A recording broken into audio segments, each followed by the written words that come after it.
ujian itu adalah tanda Allah mencintai kita. Betul apa betul? Iya apa iya?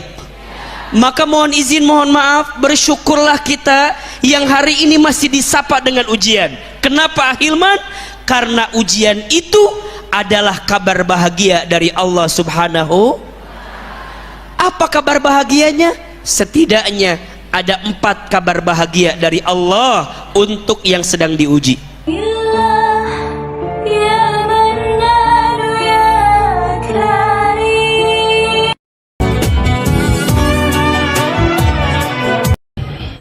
Assalamualaikum warahmatullahi wabarakatuh. Ini yang hadir banyak tapi jawab salamnya kurang semangat. Assalamualaikum warahmatullahi wabarakatuh.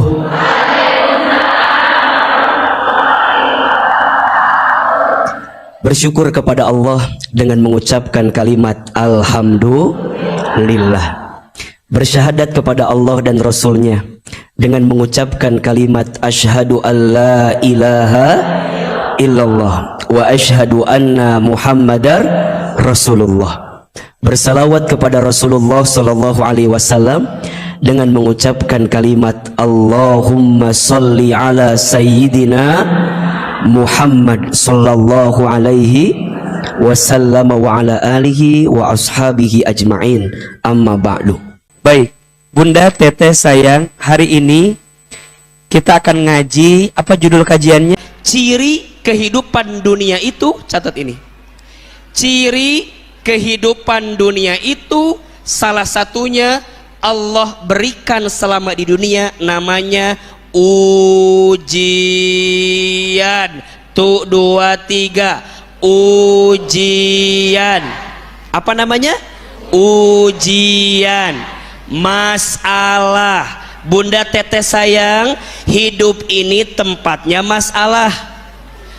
Selama kita hidup pasti punya masalah. Kalau tidak ingin punya masalah jangan alias makanya Ahilman lihat ini wajahnya hampir sama semua.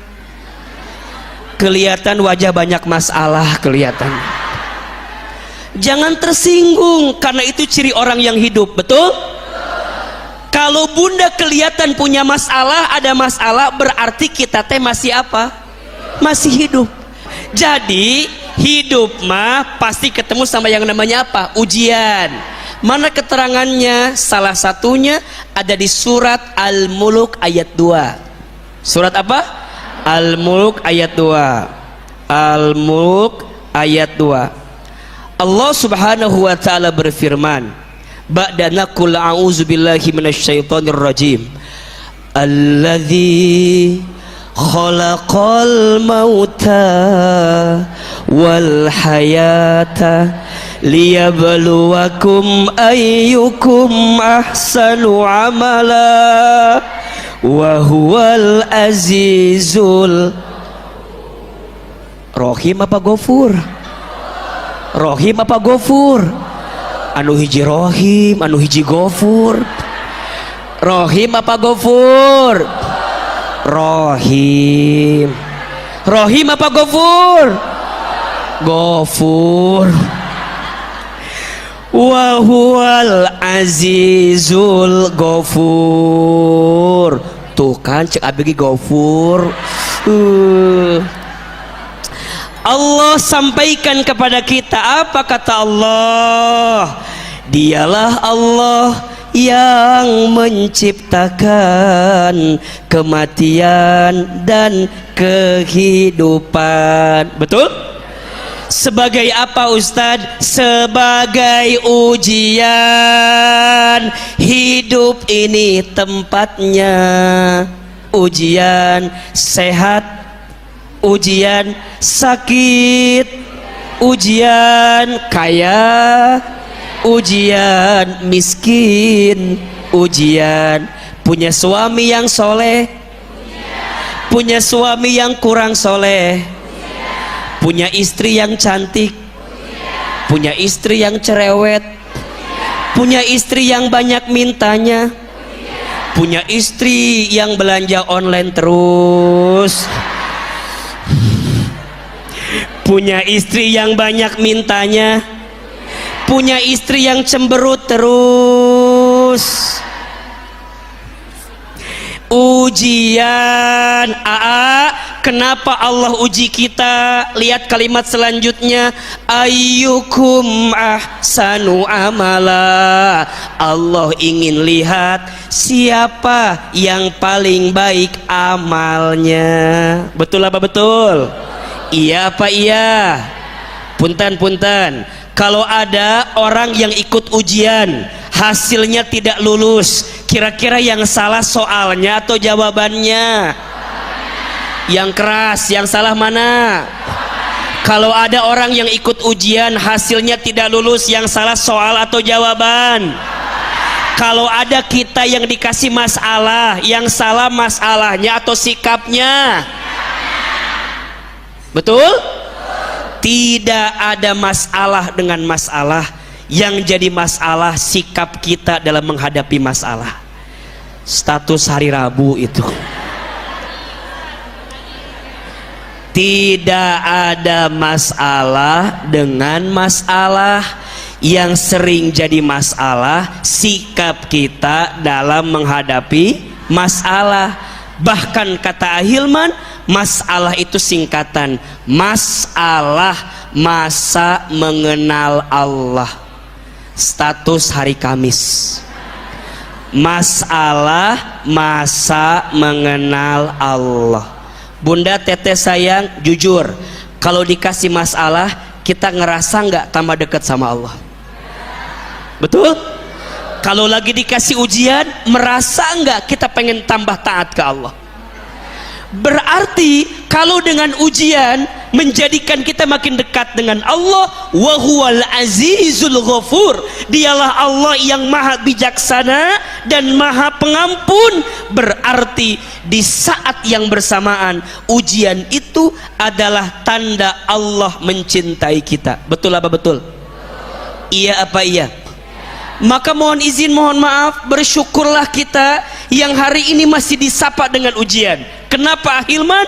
Karena ujian itu adalah kabar bahagia dari Allah Subhanahu. Apa kabar bahagianya? Setidaknya ada 4 kabar bahagia dari Allah untuk yang sedang diuji. Ada berapa? 1, 2, 3, 4. 1, ujian itu adalah pesan cinta dari Allah. Insya Allah. Kalau Allah sedang mencintai hambanya, kalau Allah sedang merindukan hambanya, maka Allah akan sapa hambanya itu dengan ujian. Dengan ujian. Dan tolong catat baik-baik ya, ujian itu ada 2. 1, ujian itu sesuatu yang membahagiakan untuk kita.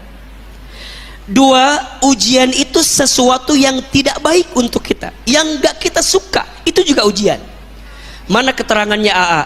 Lihat surat Al-Anbiya ayat 35. Surat apa? Al-Anbiya ayat 35. Surat ke-21 ayat 35. Coba dibuka. Surat Al-Anbiya surat ke-21 ayat 35. A'udzubillahi minasyaitonirrajim. Perhatikan. Kullu nafsin dha'iqatul maut.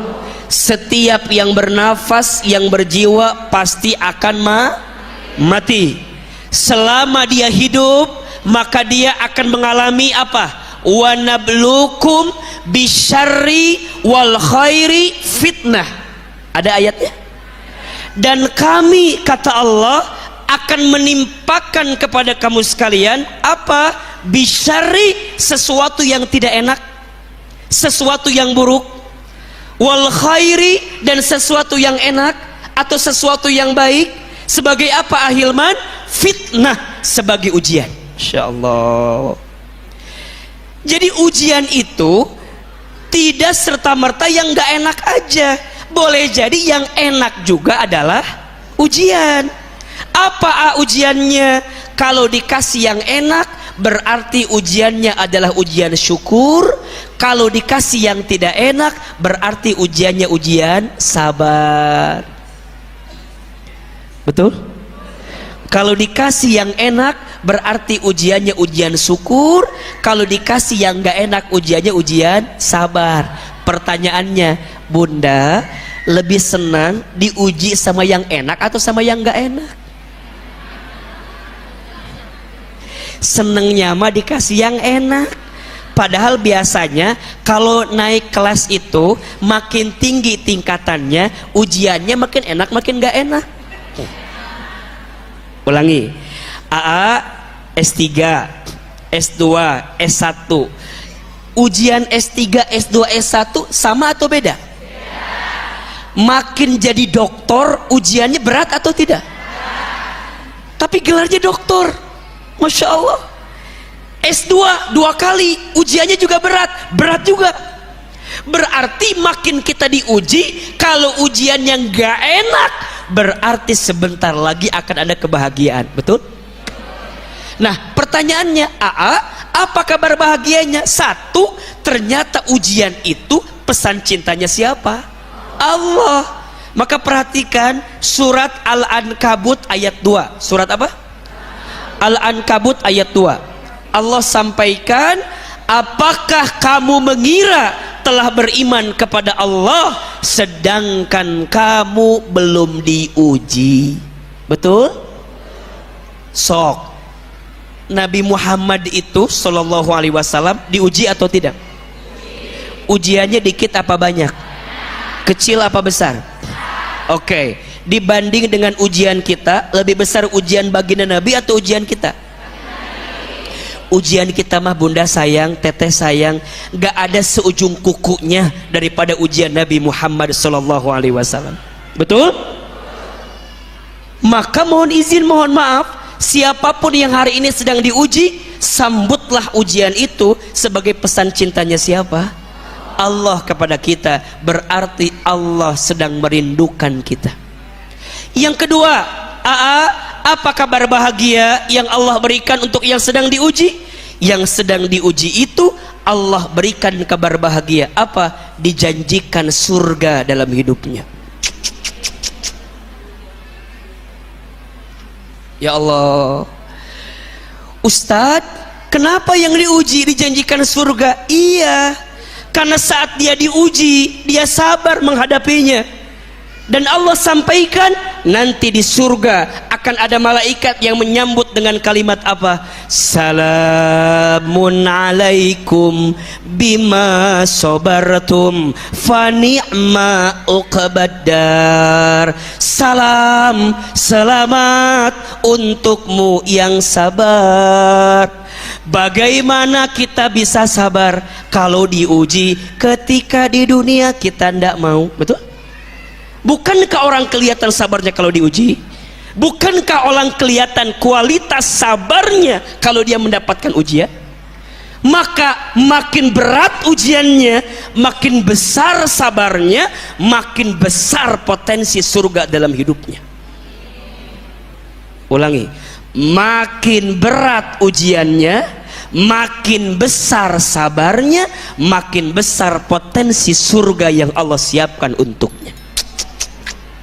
3. Ujian itu cara Allah menghapuskan dosa-dosa kita.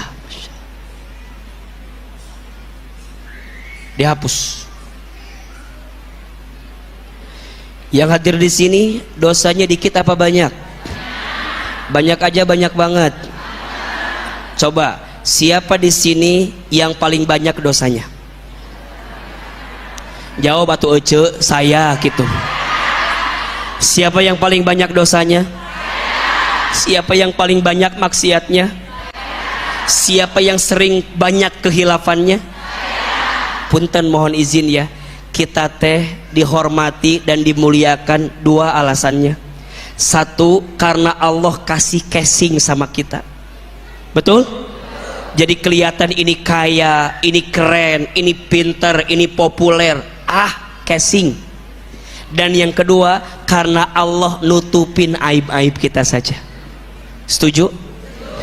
Jadi mohon maaf, jangan sombong, jangan besar kepala, nanti nggak cukup helm. Apa tuh yang mau kita sombongkan dan kita mah nggak punya apa-apa, betul nggak? Terus gimana Ustadz, kita banyak dosa, kita banyak salah, ya? Maka tadi kata Ahilman disampaikan, kenapa orang dimuliakan? Dua alasannya, karena Allah kasih casing. Bisa nggak Allah ambil lagi casingnya? Bisa nggak Allah ambil lagi titipannya sama kita? Bisa. Kaya, miskin, terkenal, itu kan di dunia saja. Sampai ke kubur nggak ada. Eta kuburan orang kaya nggak ada. Eta kuburan orang miskin nggak ada. Itu selesai, dunia selesai. Setelah itu semuanya hamba Allah, kembali semua kepada Allah. Betul? Maka mohon maaf hari ini, jangan sombong dengan apa yang hanya dititipi, karena satu saat pasti diambil lagi. Terus yang kedua apa? Karena Allah nutupin aib-aib kita saja. Berarti semua punya dosa atau tidak? Ini catatan bagi semua, jangan terlalu pandai melihat kesalahan orang lain. Kita ini kadang-kadang suka gatal kalau lihat orang salah teh.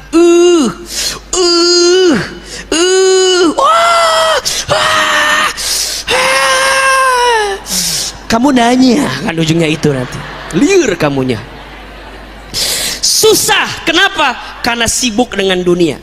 Bunda sayang, catat ini ya, hidup kita itu setidaknya akan mengalami 12 etape kehidupan. Berapa?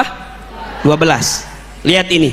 1 alam ruh, 2 alam rahim, 3 alam dunia, 4 alam kubur, 5 alam kiamat, 6 alam dibangkitkan, 7 alam dikumpulkan, 8 alam ditimbangkan, 9 alam dihitungkan, 10 alam diberikan pertolongan, 11 alam diperjalankan di sebuah jembatan namanya Syiratul Mustaqim, ke-12 baru ditentukan akhiratnya surga atau neraka. Ada berapa? Bisa mengulangi? Yang bisa kasih hadiah umroh gratis, brosurnya. Nah, penting ini. Coba diulangi biar nempel. Manusia mengalami berapa kehidupan? Yang pertama alam apa? Alam ruh. Sudah kita lewati? Sudah kita lewati? Yang kedua alam apa? Alam rahim. Sudah kita lewati? Yang ketiga alam apa? Alam dunia. Sedang kita lewati. Betul? Ingat, dunia bukan tempat tinggal kita, tapi dunia tempat meninggal kita. Akan ada masa dunia selesai, semua akan kembali kepada Allah. Betul? Apa ujung dunia ini Ustadz? Mati, semua akan mati. Ahilman, lihat ini wajahnya camat semua. Apa itu camat? Calon mati, semua pasti akan mati. Orang kaya, orang miskin, raja-raja, rakyat biasa, yang di luar, yang di atas, yang di tengah, Ustadz Hilman.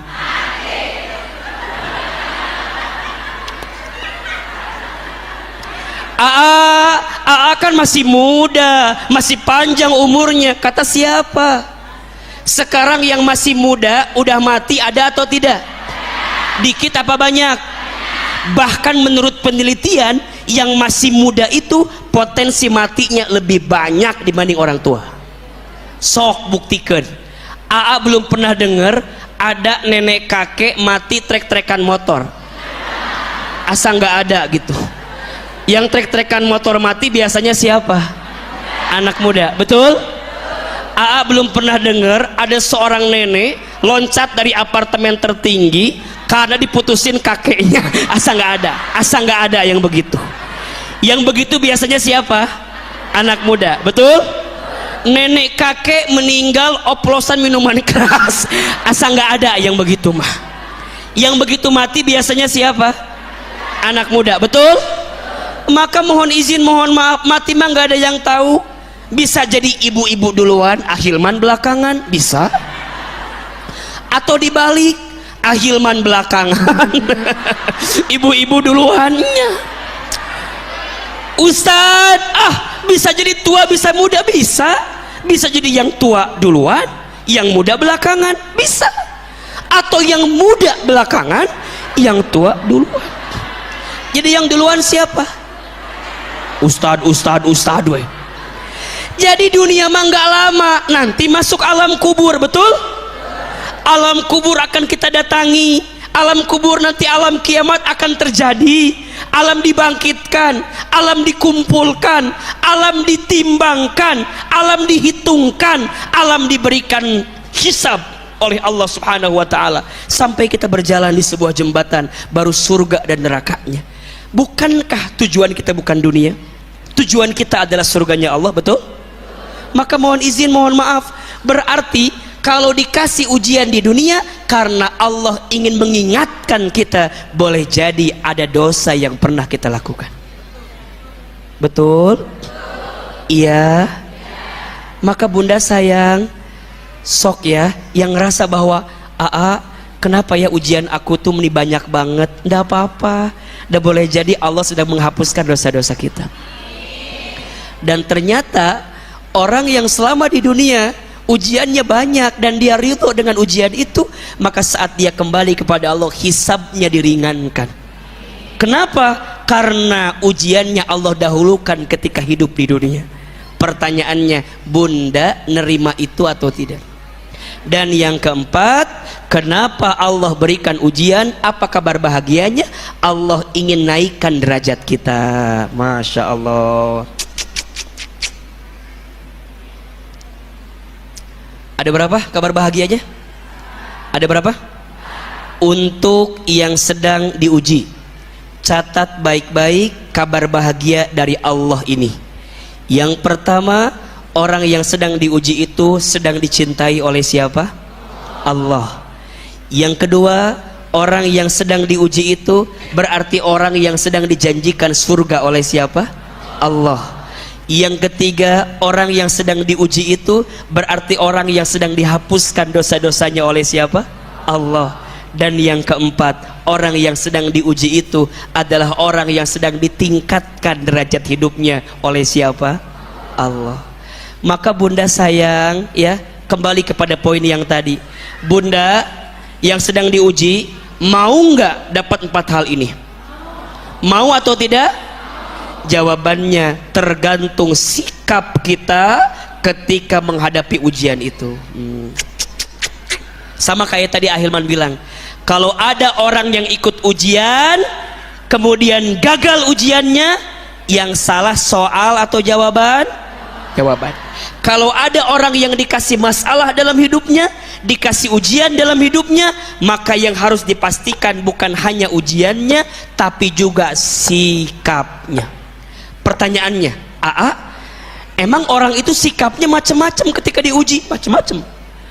Tolong catat, ada 5 karakter orang yang ketika menghadapi ujian.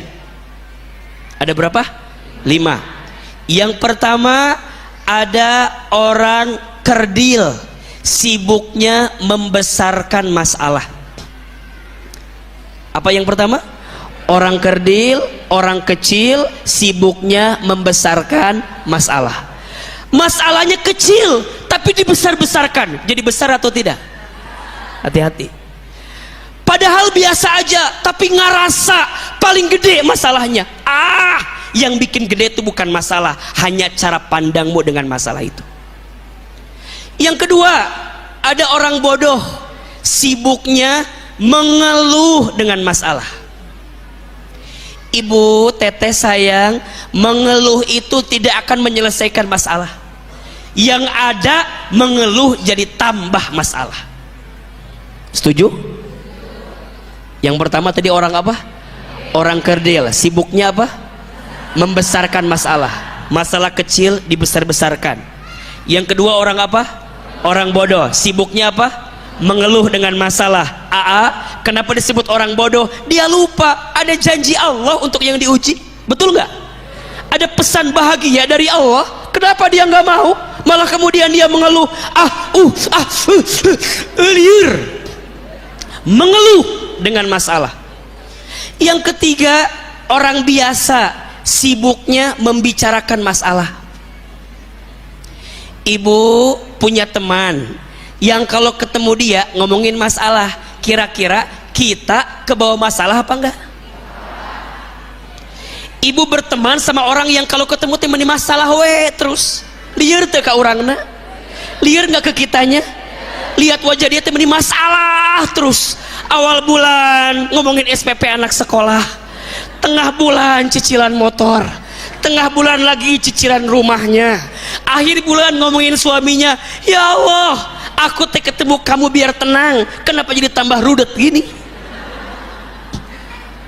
Ibu teh nggak ada masalah, tapi punya teman yang suka jadi bawa masalah. Kebawa masalah atau tidak?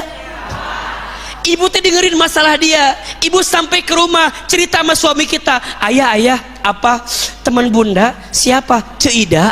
Kenapa Ceida teh? Cek suami teh, emang Ceida kenapa? Nya Ceida teh ya sama suaminya berantem karena suaminya teh punya wanita yang ketiga suaminya teh. Nanti ayah jangan kayak suami Ceida ya ayah ya. Cek si ayah, jadi orang nuliur perasaan masalahnya Ceida, jadi kita yang dituduh sama si Ceida. Coba ada Ceida di sini? Ada. Berdamai dengan Ceida insya Allah ya. Ini mah contoh aja, ada Ceida juga ya, ada juga Ceida di sini ya. Memang Ceida mah pasaran meureun namanya tehnya. Ceida mata kan kuah dicontohkan tadi ribet. Kita nggak punya masalah, teman kita punya masalah, ngomongin masalah, ketularan masalah atau tidak? Ketularan. Makanya bunda teteh sayang, berteman itu pastikan dengan teman yang positif pengaruhnya. Betul bunda? Punten ya guys, kadang-kadang ada, bukan di sini, mungkin dia di sana kali ya. Di sini mah insya Allah enggak gitu ya, enggak jauh beda. Masuk rada gemes sama yang bikin status, ada macam-macam. Gini statusnya teh, ZZZ ngantuk ayah dah.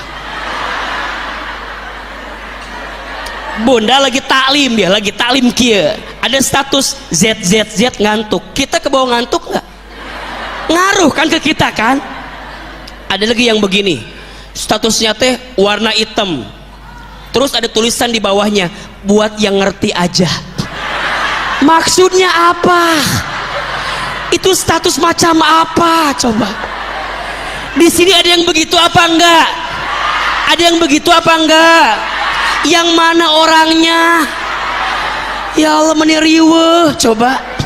Gambar hitam, tulisan buat yang ngerti aja. Kita nih yang baca penasaran apa tidak? Kita kan liatin kan, ada apa ya? Kenapa ya dia teh ya? Alah, Ustaz kenapa ya? Ujungnya kita teh WA ke dia, Besti kamu kenapa? Besti kamu cerita tuh Besti. Si Besti teh nggak ngejawab, bikin lagi status yang baru.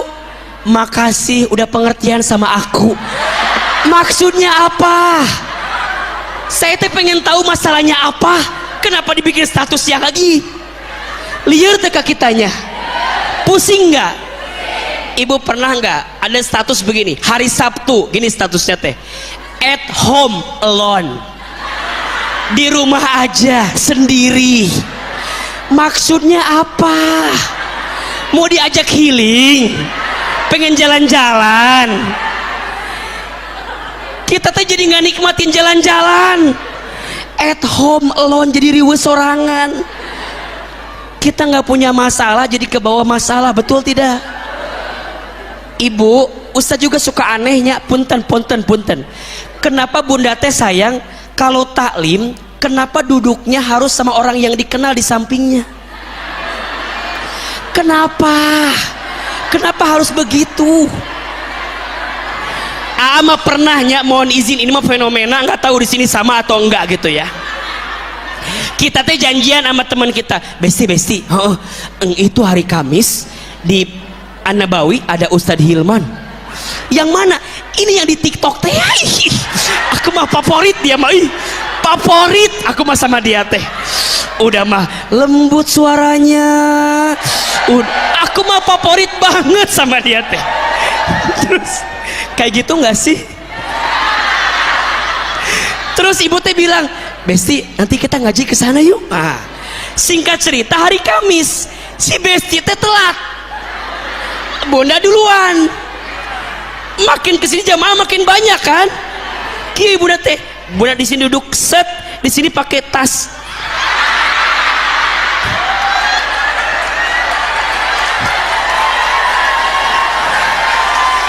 Ada yang begitu apa enggak? Ada. Yang mana orang? Orang datang yang baru, orang lain ditanya, ibu kosong apa enggak?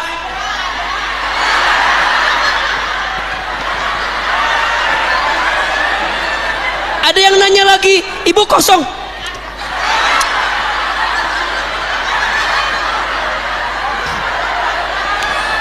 Temen aku sama temen sama yang lain teh, emang ada siapa bu?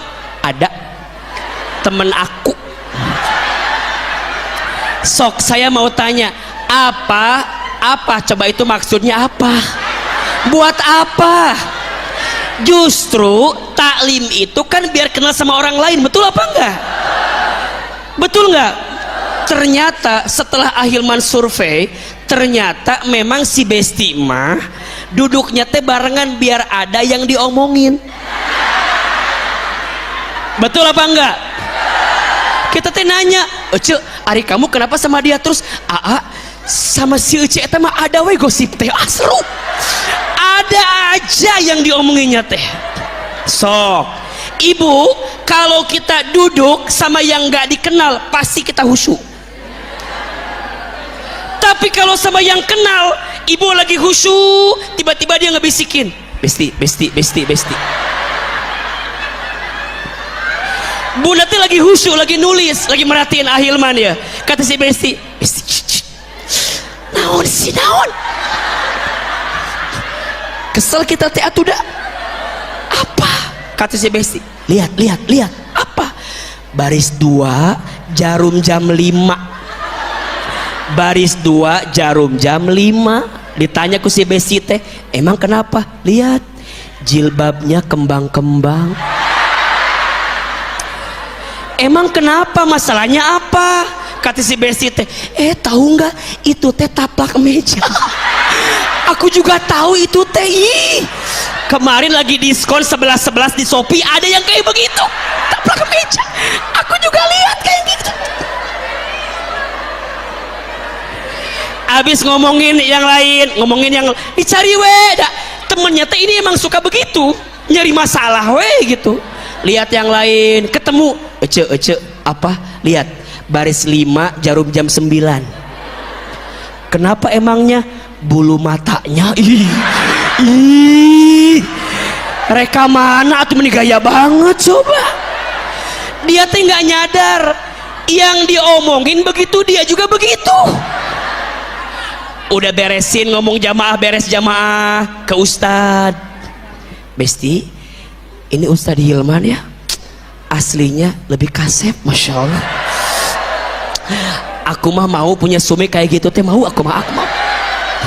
Kata si Besti teh, kamu mau, tapi Ustadnya nggak mau sama kamu. Udah ngomongin Ustad, beres, nanya lagi, Besti, nanti jadi kan ngebaso abis ini tuh. Belum beres ngajinya udah janjian ngabaso. Ada nggak yang begitu begini? Ada yang mana orang?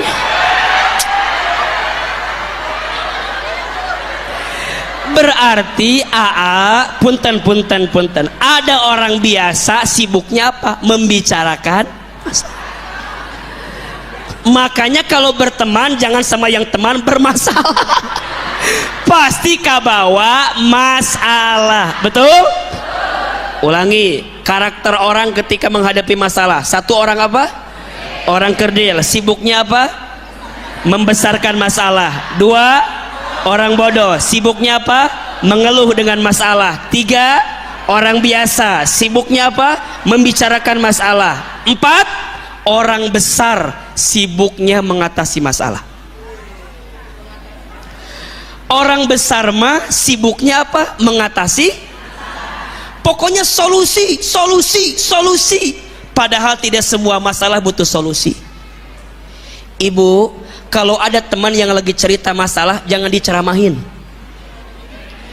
Kabur besok dia pasti. Orang kalau sedang cerita maunya apa? Didengarkan. Tuh, 2, 3. Didengarkan. Kalau orang lagi cerita, ibu jangan langsung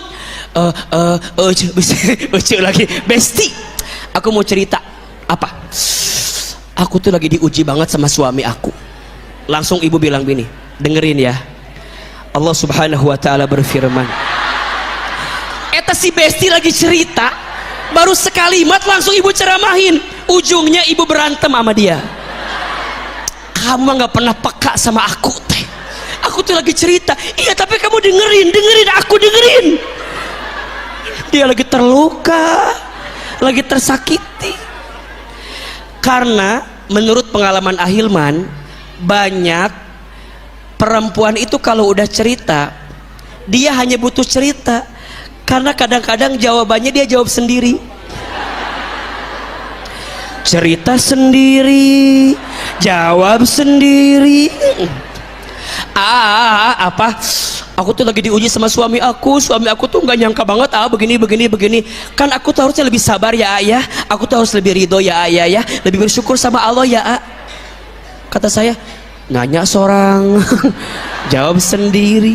Ternyata memang hanya butuh untuk didengarkan. Betul? Maka mohon maaf, orang besar bagus, sibuknya ingin mengatasi masalah, tapi tidak semua masalah harus diselesaikan.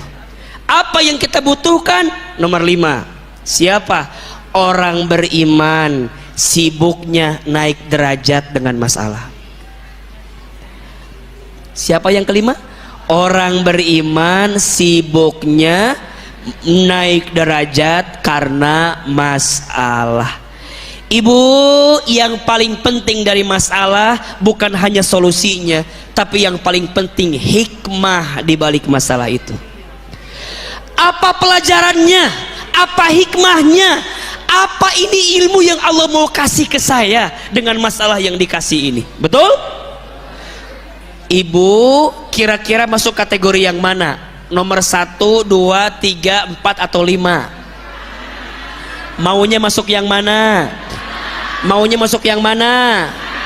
Baik, kita maunya masuk kategori yang kelima. Jadi orang beriman yang naik derajat karena mau atau tidak? Mau atau tidak? Karena yang bisa mendapatkan ini adalah orang yang ketika diuji, ujiannya mengantarkan iman dalam kehidupannya. Apa poinnya? Dia menjadi orang yang makin dekat dengan Allah Subhanahu wa ta'ala. Maka pertanyaan selanjutnya, gimana caranya agar kita masuk kategori orang beriman ketika sedang diuji? Jawabannya, ketika ujianmu terasa berat, maka ada 3M. Ada berapa? 3M protokol keimanan. Tuh, kan biasa protokol kesehatannya. Iya mah 3M protokol keimanan ketika diuji.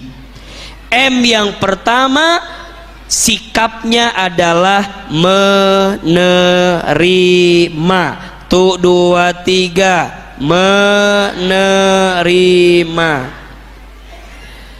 Bunda sayang, teteh sayang, kalau sedang diuji, sikap yang pertama apa? Menerima. Kalau sedang diuji, jangan komplain.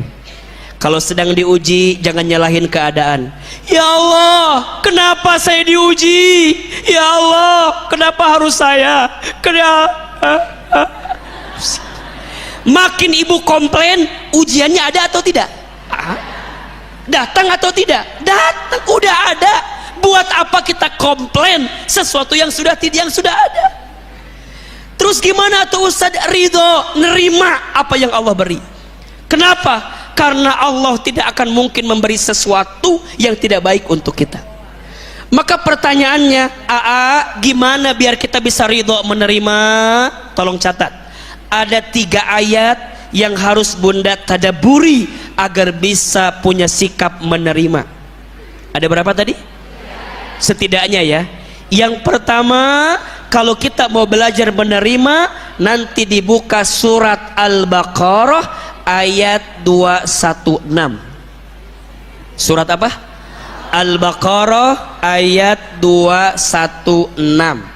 Apa bunyinya? Ahilman sebutkan terjemahannya. Dan boleh jadi kamu membenci sesuatu padahal itu baik bagimu, dan boleh jadi kamu menyukai sesuatu padahal itu buruk bagimu. Wallahu ya'lamu wa antum la ta'lamun. Allah maha tahu, Allah lebih tahu, sedangkan kamu tidak tahu. Yang baik menurut kita belum tentu baik menurut Allah. Yang buruk menurut kita belum tentu buruk menurut Allah. Boleh jadi sebaliknya, buruk menurutmu tapi baik menurut Allah, baik menurutmu tapi boleh jadi buruk di mata Allah. Allah lebih, kita tidak. Jangan sok. Ulangi, Allah maha, Allah lebih, kita tidak. Jangan sok. Ustadz, kenapa aku diuji dengan suami yang seperti ini? Shh.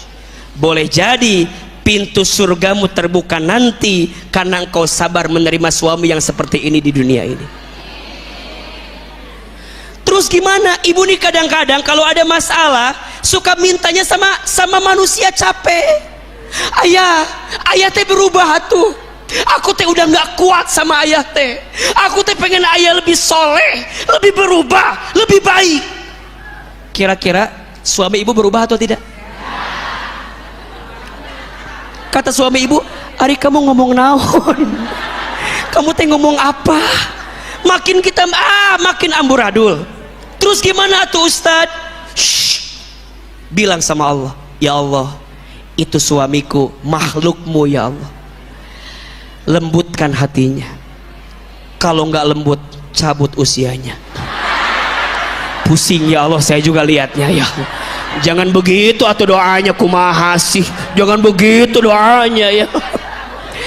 Bilang sama Allah, "Ya Allah, tidak mungkin engkau menitipkan ini kecuali engkau nyiapin kebaikan untuk hamba ya Allah."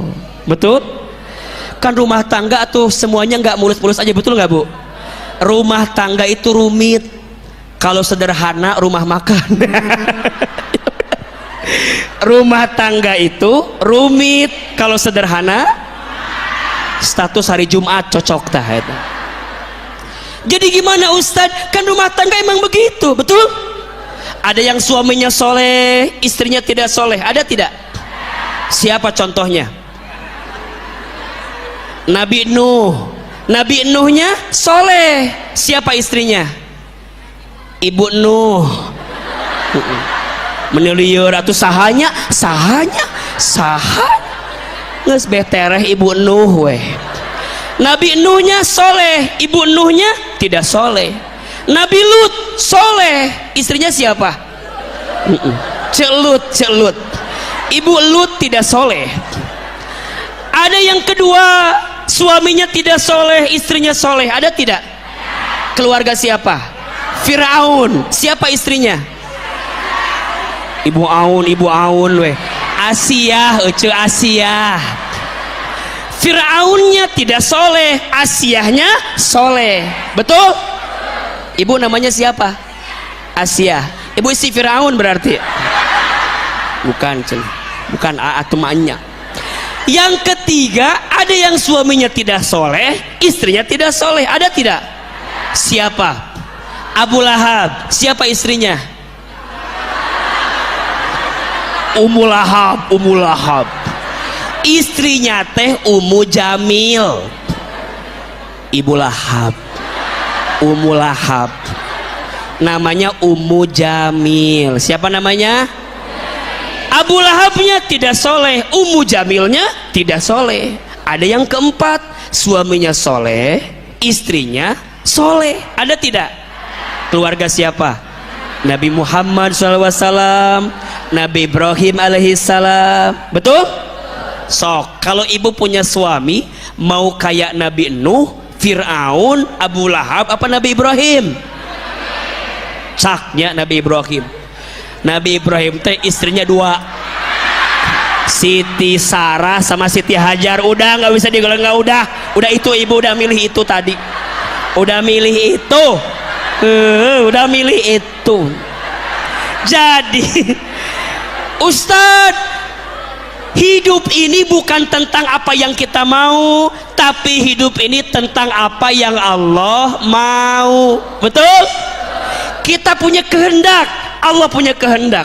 Kehendak siapa yang paling baik? Kita punya mau, Allah punya mau. Mau siapa yang paling baik?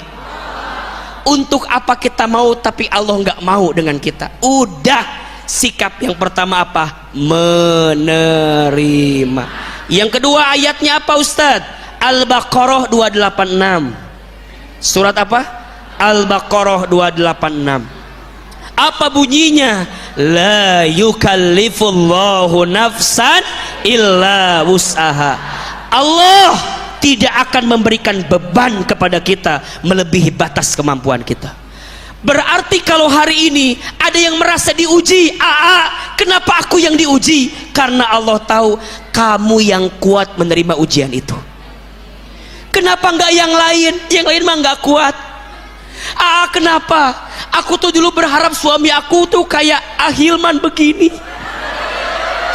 tapi yang ada begitu aku mah. Ibu mohon izin, kalau hidup mau bahagia rumusnya ojo dibandingke. Apa rumusnya? Ojo dibandingke. Betul?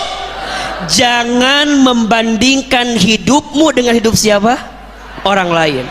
Sok, Ustadz mau tanya, ibu mau nggak punya suami kayak Ustadz Hilman? Jangan. Barusan dikasih tahu ilmunya masih mau-mau juga. Suami ibu sama AA sama apa beda? Sama apa beda? Kasepan saha? Gantengan siapa? Jawab yang jujur. Kalau ibu jawab gantengan suami ibu, besok ibu ke rumah sakit, periksa matanya. Betul jawabannya, lebih ganteng suami ibu. Kenapa? Karena yang mau sama ibu suami ibu. Apa gak mau sama ibu? Ibu mau bilang ke saya, meni kasep, meni ganteng, nggak ngaruh. Saya nggak akan tergoda sama ibu. Betul apa betul? Iya apa iya? Jadi kalau sekarang ditanya, bagi saya siapa perempuan yang paling cantik? Istri saya. Bagi ibu, siapa suami yang paling ganteng? Suami ibu. Bagi ibu, anak siapa yang paling soleh? Ibu nggak akan bilang, nah tuh lihat pak, tuh lihat, kamu tuh lihat Ustadz Hilman, udah mah kasep, baik, lembut. Jangan begitu, betul? Ibu dibandingin sama orang, mau atau tidak? Suami ibu bilang gini, ibu teh olahraga atuh, olahraga ibu teh olahraga. Tuh lihat tetangga kita siapa? Tuh Ceida, badannya bagus, mana cantik, itu kan? Jangan dibandingkan, betul? Jangan mengukur kakimu dengan ukuran sepatu orang lain, karena masing-masing kaki beda ukurannya, beda baunya. Maka jangan dibanding-bandingkan. Terus gimana? Ridho, terima. Kenapa Allah menguji kita? Karena Allah tahu hati dan pundakmu kuat dengan ujian itu. Yang tiga, surat Al-Insyirah ayat 5 dan 6. Surat apa? Al-Insyirah ayat sabaraha? 5 dan 6. Apa kata Allah? Fa inna ma'al usri yusra, inna ma'al usri yusra. Maka sesungguhnya bersama kesulitan ada, sesungguhnya bersama kesulitan ada. hidup ini nggak akan hujan terus, betul? Hidup ini nggak akan mendung terus, betul? Nggak akan panas terus, betul? Badai pasti, hujan pasti, berhenti, jodoh pasti bertemu. Kalau nggak di pelaminan, mungkin di pemakaman. Udah jodoh pasti bertemu atuh. Terus gimana tuh Ustadz? Dah hidup mah begitu. Kadang ada senang, kadang ada susah, betul? Yang lagi senang jangan sombong, yang lagi susah jangan putus asa. Dah hidup mah kayak roda yang berputar, betul? Apa tugas kita? Ridho, menerima. Tuh 2 3 menerima. Mulai hari ini yang lagi diuji udah nerima apa belum? Kalau belum nerima pasti nggak akan kuat, karena kita akan sibuk mencari kesalahan. Kenapa begini? Kenapa begini? Begini kenapa? Kenapa begini? Begini capek. Jangan nyari kambing hitam, karena kambing putih juga banyak. Untuk apa cari kambing hitam? Orang Tangerang catat ya, kalau nyari kambing jangan ke Cirebon, kejauhan. Yang dekat aja di Tangerang juga banyak. Coba lihat.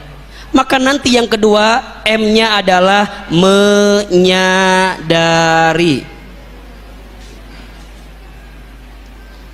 Apa yang kedua? Menyadari. Angkat tangannya boleh? Oke, simpan di kepalanya boleh? Menyadari. Tuh 2 3 menyadari. AA, maksudnya menyadari apa? Gimana caranya kita sadar? Yang ketiga, M-nya apa? Mendekat. Tuh 2 3 mendekat. Mendekat. Tuh 2 3 mendekat. Mendekat kepada siapa? Gimana cara mendekatnya? Apa amalan yang bisa mendekatkan kita dengan Allah sehingga ujian terasa lebih ringan dan lebih mudah untuk kita? Bagaimana cara menyadarinya? Bagaimana cara mendekatnya?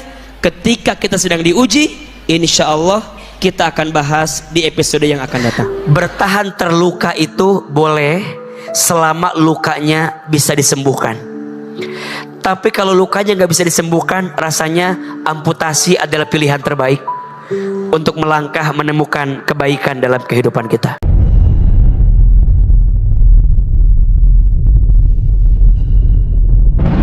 Saya Ibu Mimi. Saya berumah tangga udah 18 tahun. Pernah berkata suami yang soleh adalah cerminan buat kita. Saya punya suami itu soleh banget. Sholat tidak tinggal ke masjid, puasa Senin Kamis, pokoknya soleh banget gitu. Tetapi sama anak istri dia kasar Jadi selama ini saya 18 menikah, dia tidak pernah memberi nafkah diri saya karena saya bekerja Jadi kebutuhan anak saya menanggung.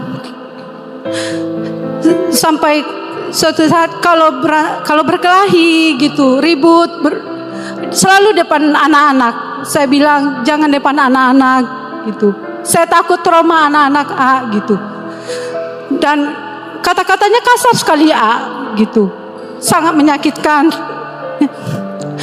Jadi kalau setiap berantem saya disuruh keluar kamu dari rumah. Saya diusir. Akhirnya titik terendah itu saya diusir berulang kali. Setiap berantem berusir. Saya diusir di rumah. Pergi kamu dari rumah.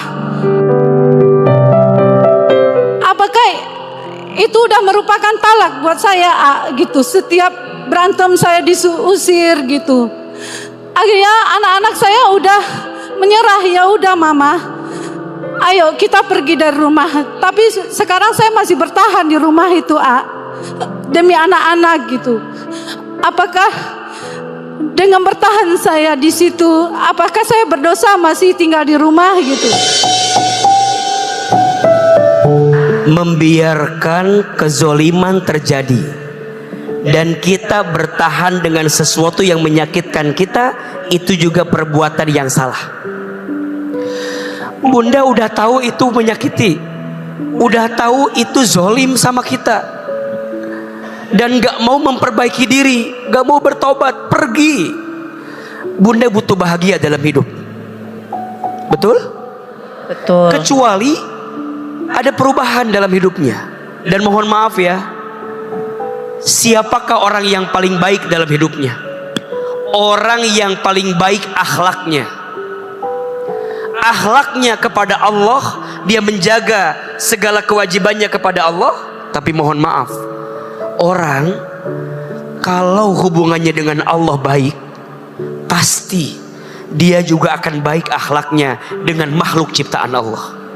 Ini kan sholat itu harusnya berdampak pada kesolehan dalam hidupnya. Inna sholata tanha anil fahsya'i wal munkar. Sesungguhnya sholat mencegah perbuatan keji dan munkar. Bagaimana mungkin orang sholat kok bisa gak bertanggung jawab dengan keluarga?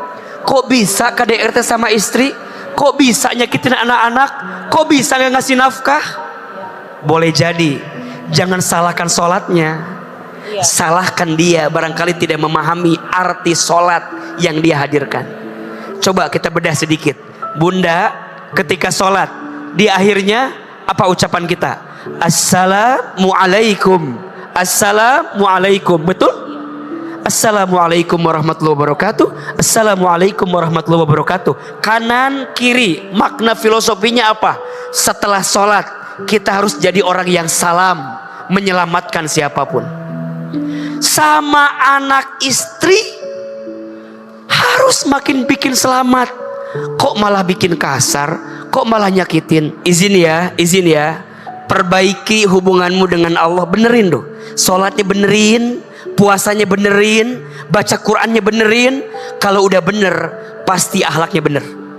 Betul? Betul. Masya Allah. Karena akhlak itu ada dua. Satu akhlak kepada Allah, dua akhlak kepada manusia. Betul? Betul. Kalau sudah benar hubungan kita dengan Allah, insya Allah kita akan perbaiki hubungan dengan manusia. Maka insya Allah orang yang baik hubungannya dengan Allah, harusnya dia baik hubungannya dengan manusia. Tapi nggak bilang talak, nggak? Tidak bilang talak kan? Oke, baik. Bismillah, pelan-pelan. Tapi kalau udah nggak bisa dirubah, pergi. Bertahan terluka itu boleh selama lukanya bisa disembuhkan. Tapi kalau lukanya nggak bisa disembuhkan, rasanya amputasi adalah pilihan terbaik untuk melangkah menemukan kebaikan dalam kehidupan kita. Semangat bunda, bunda harus bahagia. Setuju? Tegar dalam hidup. La tahzan, innallaha ma'ana. Jangan sedih, Allah bersama kita. Sabar memang tidak ada batasnya, tapi kemampuan kita bersabar ada batasnya. Betul? Jadikan sholat dan sabar sebagai penolongmu. Ya ayyuhalladzina amanu sta'inu bis-sabri was-shalah. Innallaha ma'as sabirin. Assalamualaikum warahmatullahi wabarakatuh. Waalaikumsalam warahmatullahi wabarakatuh. Saya Sisi Sahwardi. Aku ibu 4 anak. Iya. Anak aku 1, 2, 3 kebetulan sangat berdekatan lahirnya. Dan dikasih rezeki sama Allah pula, berdekatan pula nikahnya. Masya Allah. Alhamdulillah aku ridho sama semua perkawinan anak aku. Tapi aku tanya, apakah karena perkawinan, karena adanya anggota baru dalam keluarga kami, harus ada perpecahan di antara anak yang lahir dari rahim yang sama? Konflik dimulai dari mereka yang otot buru-buru buat nikah. Yang aku tahan, tunggu kakaknya pertama baru nikah.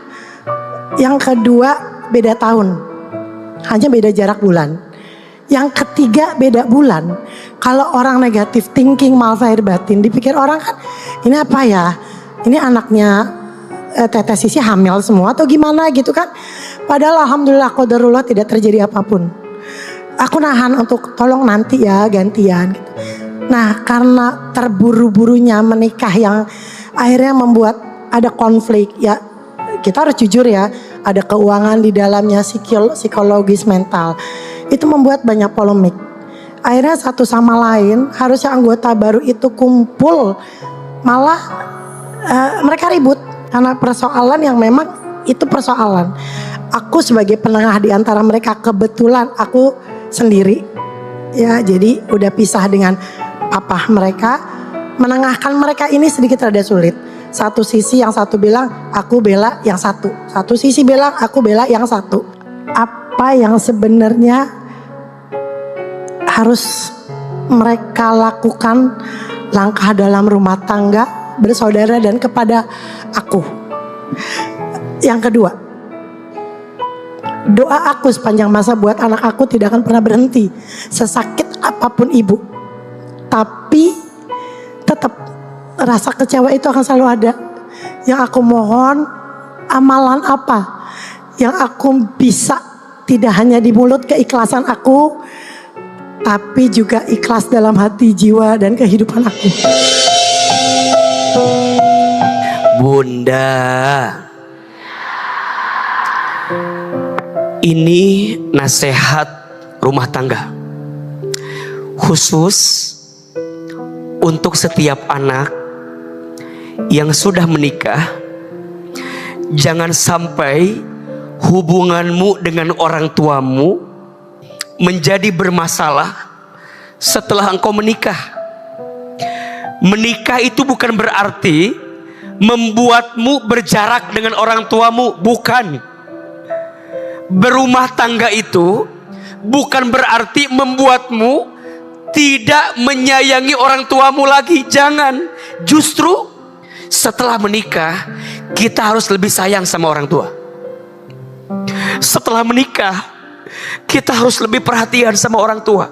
Makanya mohon maaf untuk pasangan kita yang datang hadir di keluarga kita, jangan sampai membuat jarak orang tua dengan anaknya menjadi berjauhan, menjadi benci.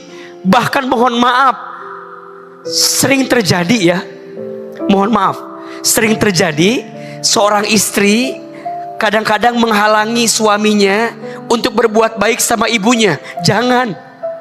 Boleh jadi berkahnya rizki suamimu karena dia berbuat baik sama siapa? Ibunya.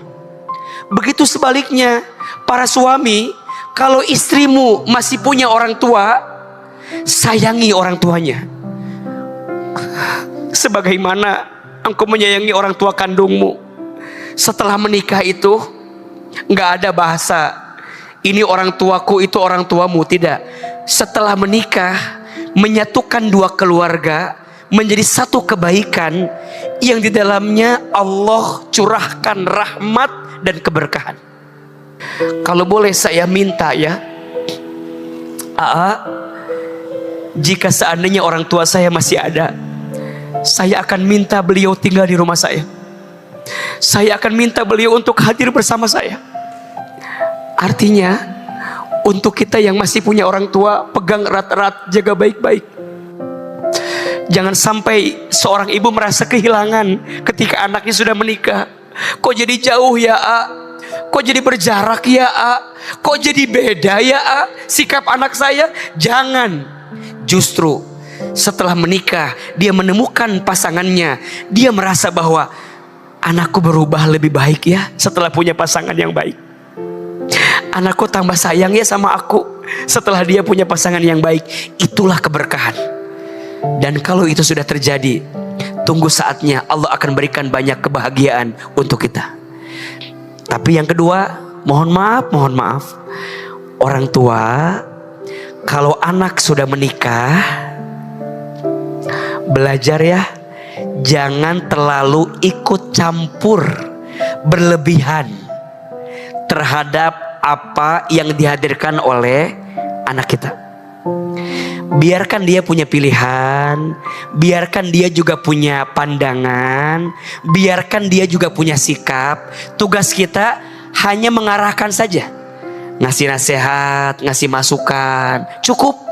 Pertanyaannya, doa apa ya yang bisa saya baca agar keluarga saya itu Allah jaga dalam kebaikan, pasangan saya, anak-anak saya, keturunan saya, agar kemudian Allah bimbing dia menjadi orang yang bertakwa. Kita baca doanya. Ini doanya Nabi Ibrahim alaihissalam, ya, yang Nabi Ibrahim doakan untuk keluarganya. Bismillahirrahmanirrahim. Rabbana hablana min azwajina wa zurriyatina qurrata a'yun waj'alna lil muttaqina imama. Doa yang kedua, ini doa agar kita diberikan kecukupan, kekayaan, dan ketakwaan, wabil khusus untuk keluarga kita. Sekali, bunda sekali, Allahumma inna nas'alukal huda wat-tuqa wal afafa wal ghina. Mbak Sisi mudah-mudahan kuat dan tetap mencintai anak-anak dengan segala kebaikan, dan doakan semoga anak-anak dilembutkan hatinya oleh Allah Subhanahu wa taala. Amin ya rabbal alamin. Bismillahirrahmanirrahim. Assalamualaikum warahmatullahi wabarakatuh. Waalaikumsalam warahmatullahi wabarakatuh. Saya seorang ibu dari 3 anak. Saya memiliki seorang suami yang sangat baik, menyayang terhadap anak-anaknya. Namun ternyata di balik lemah lembut beliau, baiknya, penyayangnya tidak menjamin seorang laki-laki setia. Tepat di tahun 2023, saat saya mengandung anak ketiga saya, ternyata suami saya berselingkuh dengan teman kantornya. Saat itu saya menutupi semua yang terjadi terhadap orang tua dan keluarga saya. Dan pada akhirnya saya meminta penjelasan kepada beliau dan orang tuanya beserta selingkuhannya. Sampai pada akhirnya saat 2024 bulan Mei, tepat bulan Mei, saya melahirkan anak ketiga saya. Namun suami saya pergi meninggalkan saya bersama ketiga anak saya. Dan yang membuat saya sangat kecewa itu, kenapa mertua saya ikut membenci saya dan membiarkan suami saya tetap tinggal di rumahnya, di rumah mertua saya, dibandingkan pulang bersama anak istrinya. Sebelumnya saya tidak pernah, Pak Ustadz, ada masalah bersama mertua saya tidak ada masalah. Lalu saat itu saya mendapatkan bukti banyak perselingkuhan mereka dari saya hamil sampai saya melahirkan. Saya sering ngirim pesan kayak, "Pah, tolong pulang gitu, anak-anak butuh kamu, anak-anak nyariin kamu."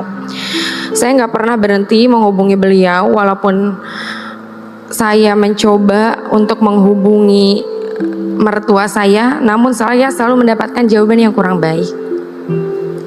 Sampai akhirnya saya merasa depresi berat, Pak. Tepat 4 bulan lamanya saya pisah bersama beliau. Akhirnya saya belajar untuk menerima dan untuk ikhlas, mengikhlaskan. Tapi tiba-tiba beliau meminta saya dan anak-anak bertemu.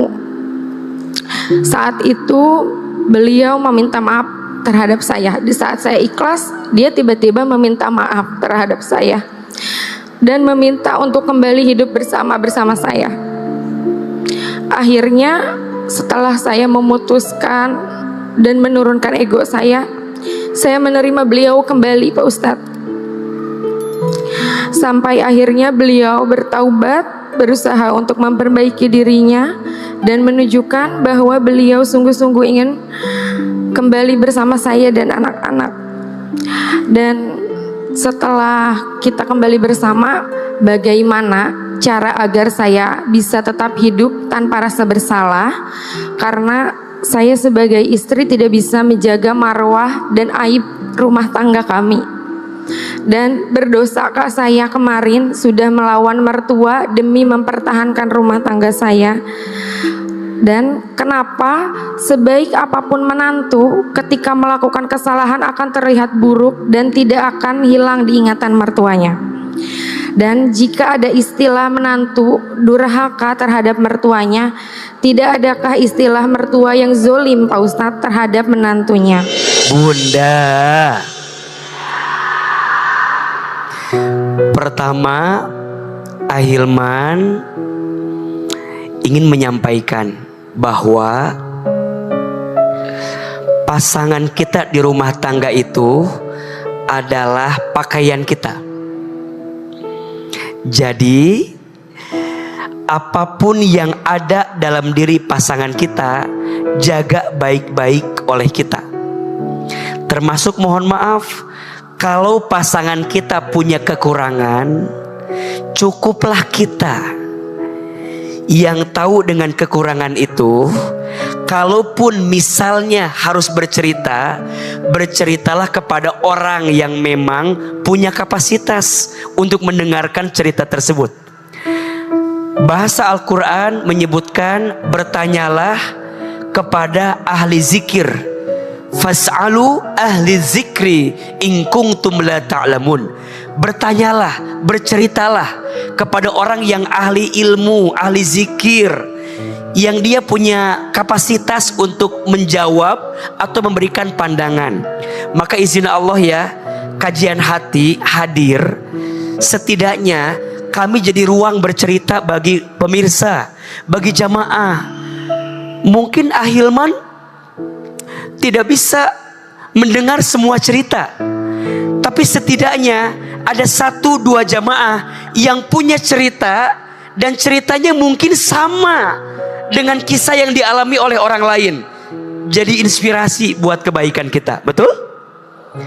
Kalaupun harus bercerita, menyampaikan, silahkan pilih kepada orang yang menurut kita punya kapasitas untuk memberikan pandangan yang terbaik.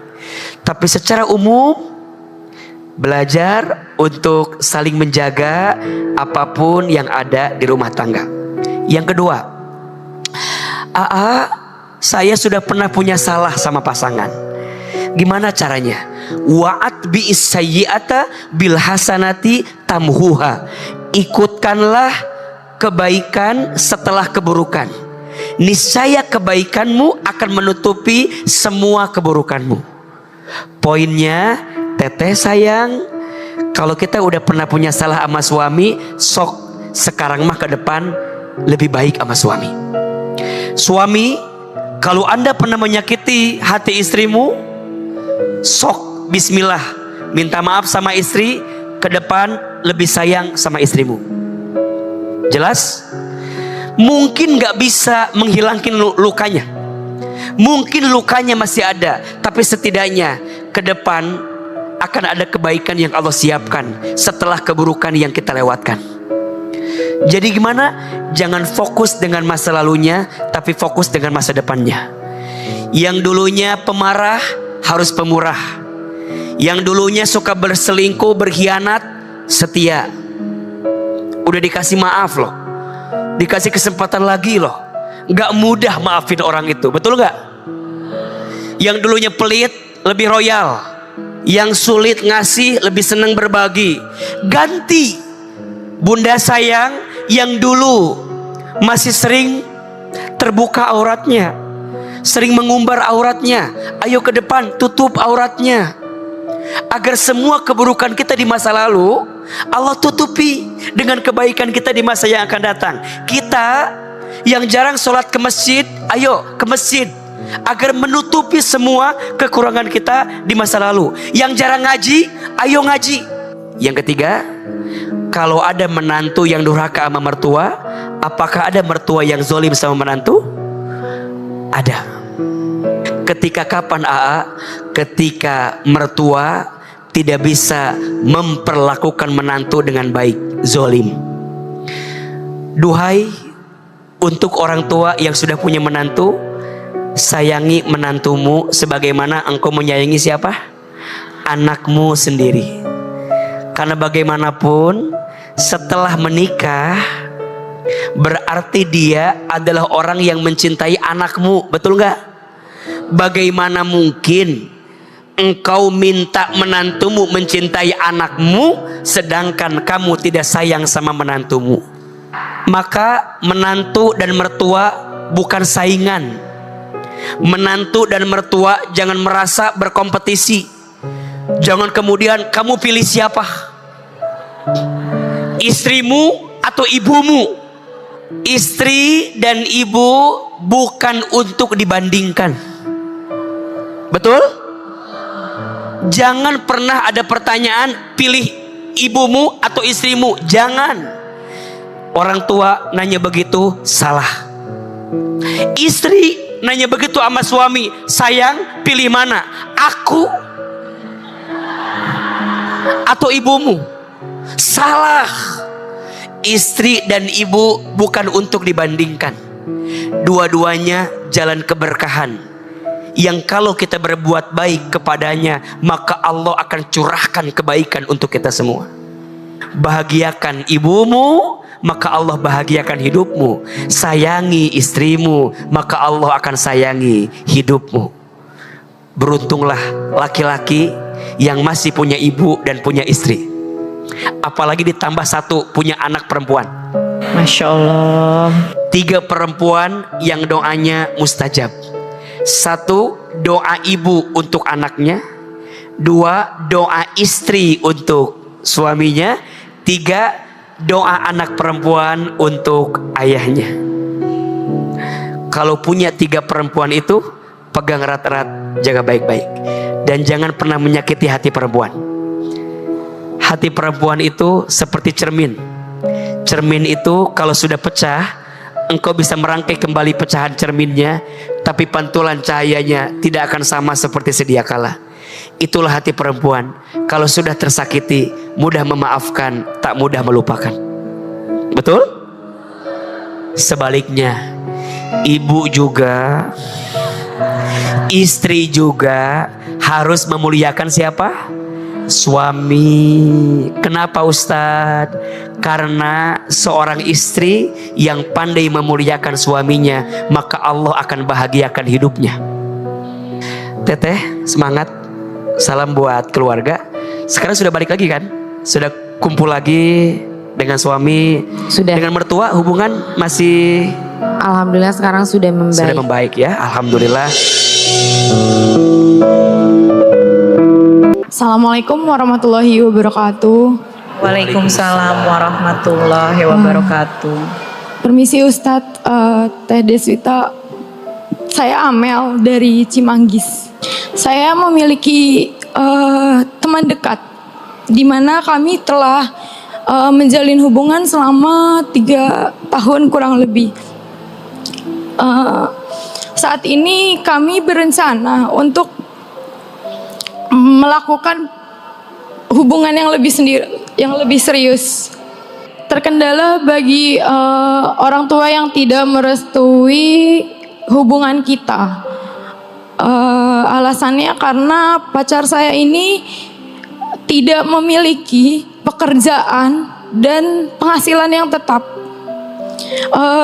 Dilatar belakangi karena dia lebih aktif di berbagai organisasi masyarakat yang menurut pacar saya itu sebagai bentuk dia mengeksplor dirinya itu di sana. Jadi dia tidak mau memiliki pekerjaan dan penghasilan yang tetap.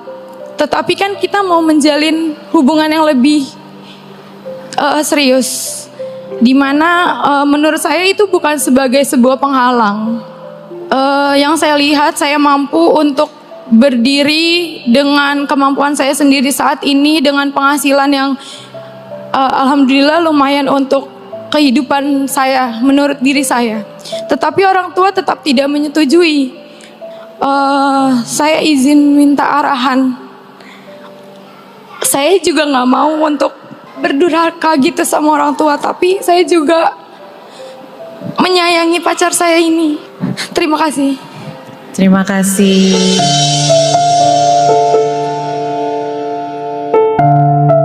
Jadi kalau kita mencintai seseorang, kita harus perjuangkan dengan kesungguhan dari apa yang kita hadirkan. Sekarang tanya lagi ke hati Teteh yang paling kuat. Kira-kira Teteh yakin gak dengan laki-laki ini? Kalau Teteh yakin, perjuangkan.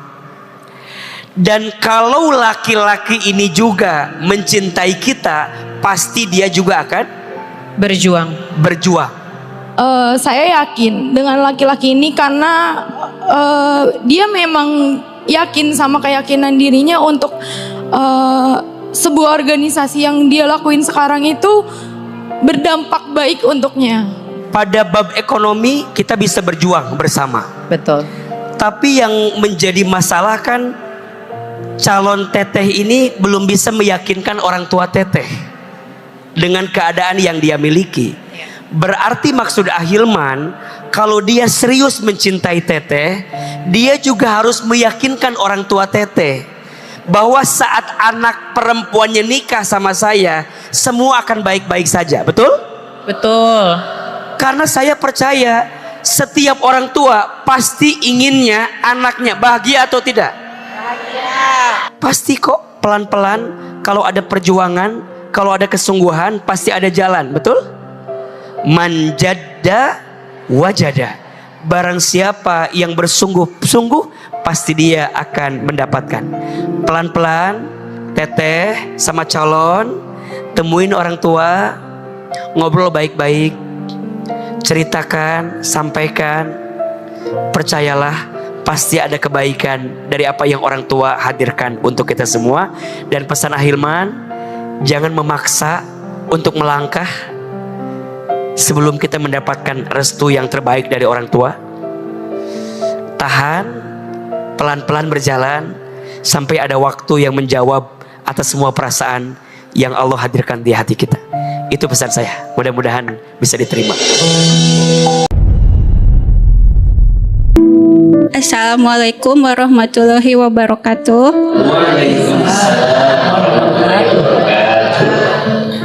Pak Ustadz, izin cerita sebentar dan bertanya. Saya berumah tangga sudah 23 tahun. 3 tahun setengah ini saya diuji dengan suami dipensiunkan dini.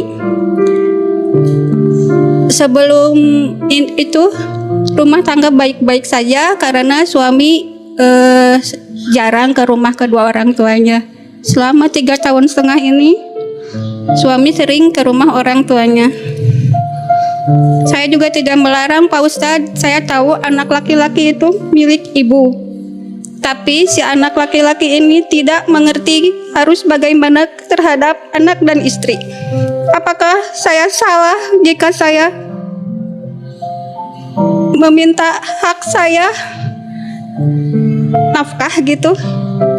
Selama 8 bulan ini tidak tercukupi nafkah lahir maupun batin.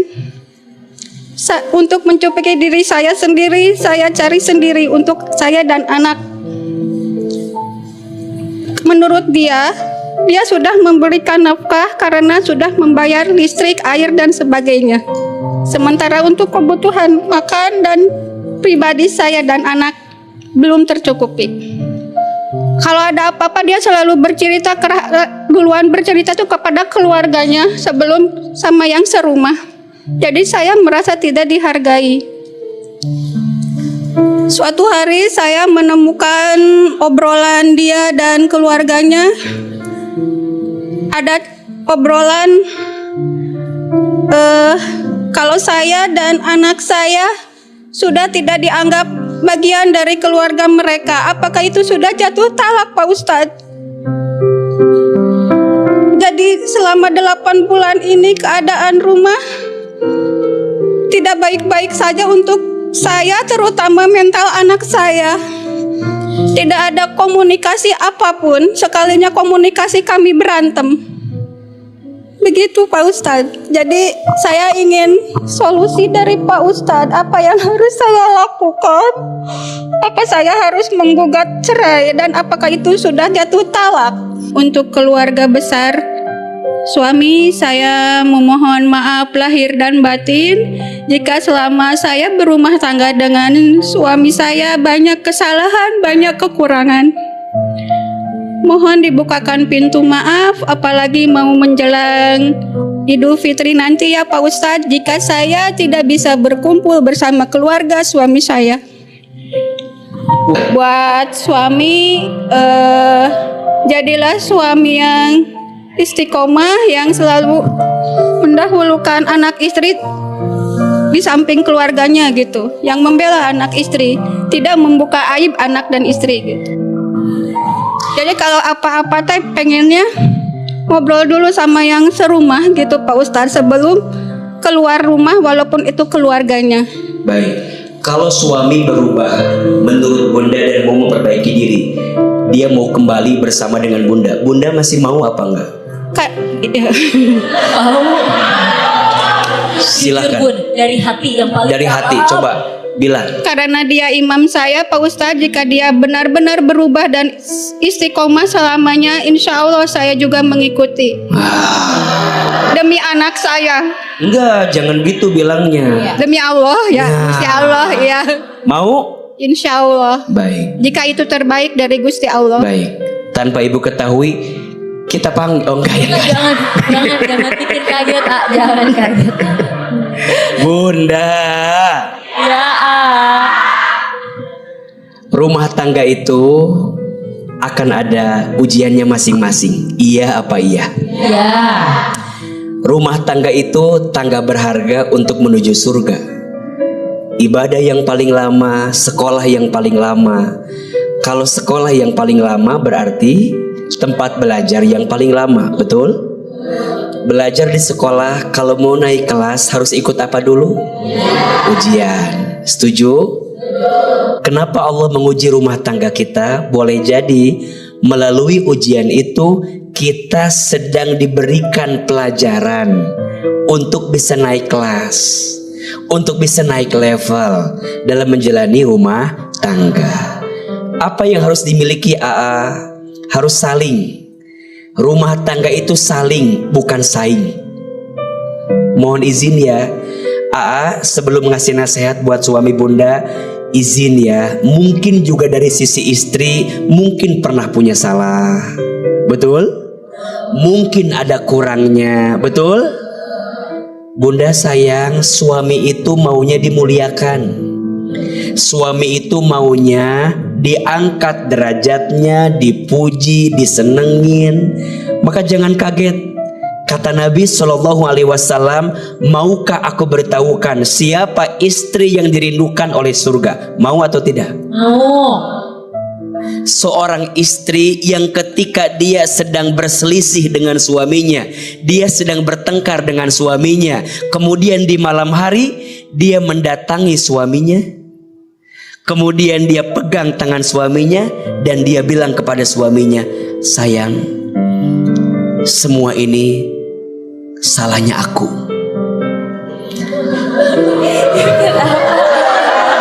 Oh gak mau katanya Sayang, ini semua salahnya aku.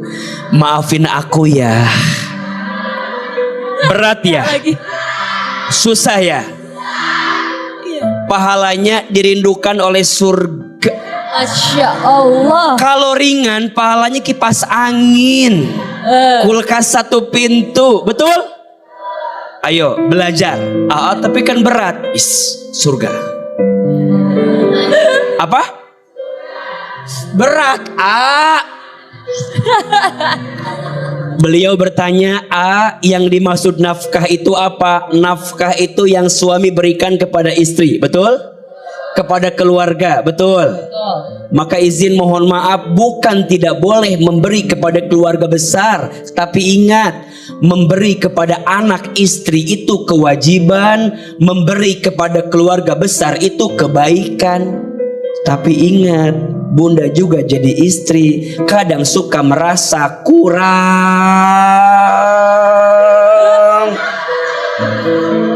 Iya Pak, iya. Ngaku. Ada 4 nafkah yang harus dipenuhi oleh suami. 1, ketenangan. 2, kenyamanan. 3, keamanan. 4, kebutuhan. Jangan-jangan yang sering bunda selama ini minta bukan kebutuhan tapi keinginan. Betul nggak? Betul. Jadi bunda sering merasa kurang dari apa yang suami berikan.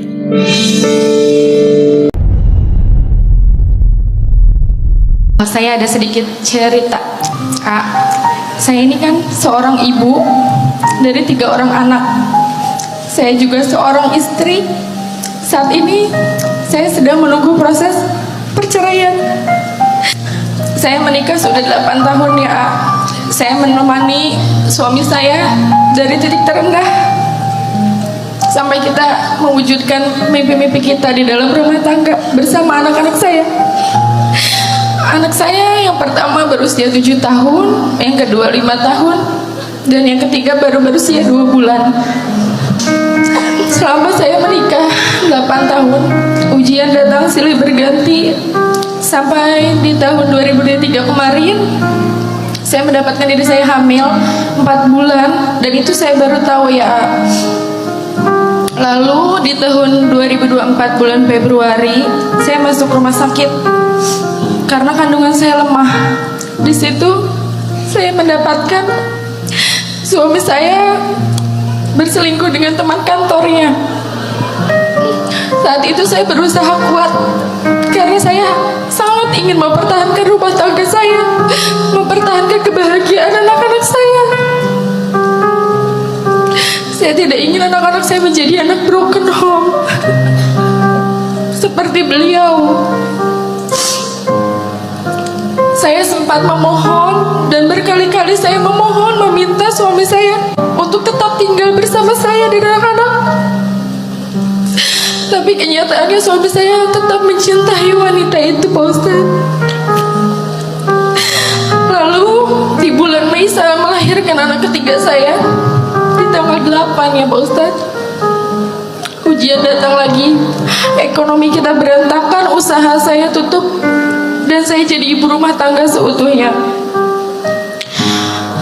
Gak sampai di situ, setelah 14 hari saya melahirkan anak saya ditinggalkan oleh suami saya. Suami saya berkali-kali meminta pisah, meminta cerai terhadap saya. Saya selalu berpikir, Pak Ustaz, ketika seorang wanita atau seorang istri yang menemani suami dari titik terendah, bahkan di titik yang tidak punya apa-apa, itu akan selalu dikagumi, disayang, dicintai. Ternyata itu enggak untuk saya. Suami saya pulang ke rumah orang tuanya ya Pak Ustaz. Saya dan anak-anak ditinggalkan hanya berempat di rumah. Sedangkan saya masih nifas, harus mengurus kedua anak saya yang sekolah dan mengurus anak saya yang bayi. Karena saya tidak tinggal dengan orang tua saya. 10 Juni anak saya jatuh sakit kecelakaan. Suami saya tiba-tiba pulang karena anak saya kan bilang, "Bun, kakak pengen tidur sama papa." Akhirnya suami saya pulang. Itu selingkuhannya WhatsApp ke dia, katanya, "Sayang, kamu ada di mana? Kamu pulang ke mana? Kamu nggak pulang ke istri kamu kan?" kata dia gitu. Dan saya juga tahu bahwa ibu mertua saya yang selama ini saya hormati, saya cintai, dia juga mendukung perceraian saya. Sampai selingkuhannya pun didukung oleh ibu mertua saya, tanpa mereka melihat sedikit pun perjuangan saya. Rasa sakit saya setelah melahirkan, saya ditinggal sendirian. Sampai saat ini anak saya tidak dinafkahi oleh ayahnya. Kita ditinggalkan. Berkali-kali saya datang ke kantornya, saya diusir. Tapi saya sebagai ibu berkali-kali menurunkan ego saya, Pak Ustadz, untuk anak-anak bisa bertemu dengan ayahnya. Setiap kali dia datang, saya membuka pintu rumah. Setiap kali anak saya bilang, "Bun, pengen ketemu papa, ayo kita ketemu di luar." Saya temuin anak-anak saya sama ayahnya. Tapi berkali-kali suami saya melindungi selingkuhannya. Setelah semua itu saya alami, saya merasa hidup saya semakin hancur, semakin berantakan. Bahkan saya sempat ingin mengakhiri hidup saya dengan anak saya bayi.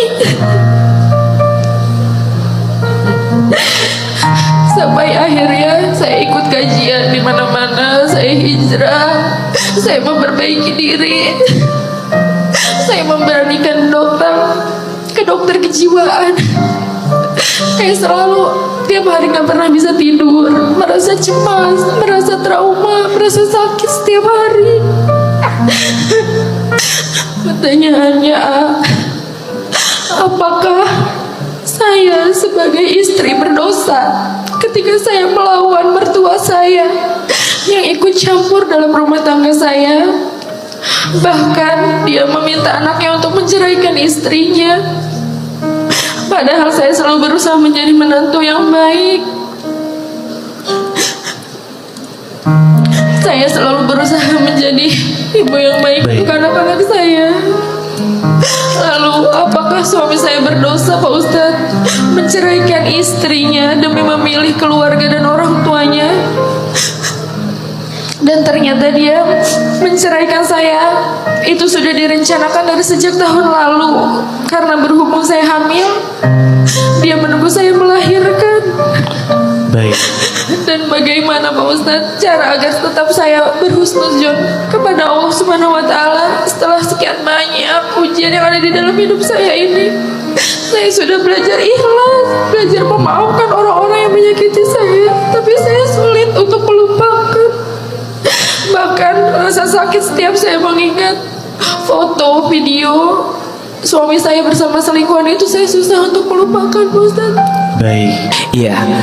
Pertama, Ahilman dan kita semua yang hadir jadi pendengar yang baik untuk semua yang dirasakan. Betul?